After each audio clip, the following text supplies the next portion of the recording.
Hai, Assalamualaikum dan selamat pagi. Baiklah, untuk sesi pembelajaran kita pada hari ini, cikgu akan membincangkan bagaimana untuk membina perenggan pendahuluan dalam soalan rumusan. Bagi membina perenggan pendahuluan dalam rumusan, pelajar perlu menukar kata kunci yang ada dalam arahan soalan. Untuk makluman, kata kunci ini wajib ditukar ya pada pelajar kerana sekiranya pelajar tidak menukar kata kunci, maka pelajar tidak dapat markah untuk pendahuluan tersebut. Jadi pelajar perlu membaca arahan soalan betul-betul dan mencari kata yang sesuai ataupun perkataan yang seerti dengan arahan soalan tersebut. Sebagai contohnya, pelajar boleh lihat di dalam kotak yang telah cikgu sediakan yang mana sekiranya soalan tersebut meminta faktor. Jadi pelajar perlu tukar kepada sebab, punca maupun elemen. Seterusnya, soalan kesan, pelajar perlu menukar kata kunci, akibat, impak, implikasi maupun efek. Begitu juga bagi soalan faedah. Pelajar perlu menukar perkataan faedah tersebut kepada perkataan keistimewaan, kelebihan, manfaat, kebaikan dan juga kepentingan. Seterusnya, bagi soalan kengkangan, pelajar perlu menukarkan kata kunci kekangan tersebut kepada kelemahan, keburukan, kekurangan, halangan, batasan maupun masalah. Begitu juga bagi soalan peranan. Pelajar boleh menukarkan perkataan peranan tersebut kepada perkataan fungsi, tanggungjawab dan tugas. Bagi soalan langkah pula, kata yang sesuai untuk ditukar ialah cara-cara, kaedah, usaha-usaha, tindakan, pendekatan, strategi dan juga persediaan. Seterusnya, bagi soalan ciri-ciri, perkataan yang boleh ditukar ataupun perkataan yang seerti dengannya ialah kriteria, sifat dan juga bentuk. Manakala bagi soalan sumbangan, pelajar boleh menukarkan perkataan tersebut kepada perkataan jasa dan juga bakti.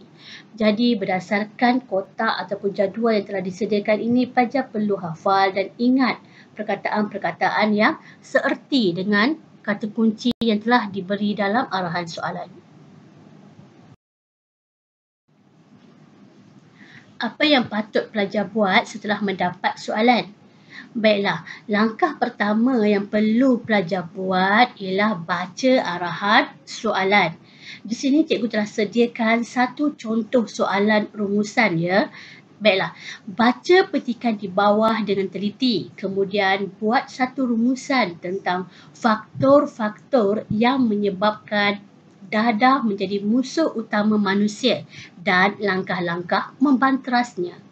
Panjang rumusan hendaklah tidak melebihi 120 patah perkataan. Jadi setelah pelajar baca arahan soalan, maka pelajar perlu mengenal pasti kata kunci.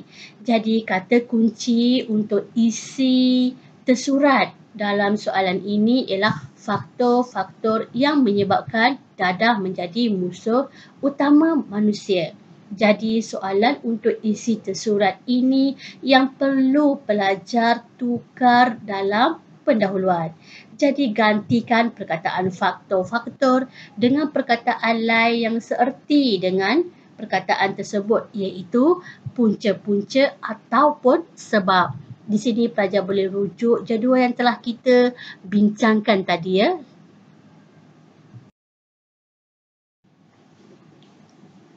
Setelah pelajar dapat menukarkan ataupun mengenal pasti perkataan yang seerti dengan perkataan faktor-faktor tadi, maka barulah pelajar boleh membina pendahuluan rumusan.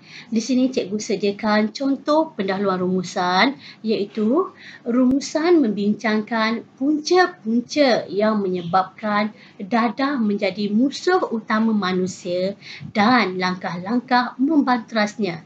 Di sini pelajar telah mendapat 2 markah penuh bagi pendahuluan.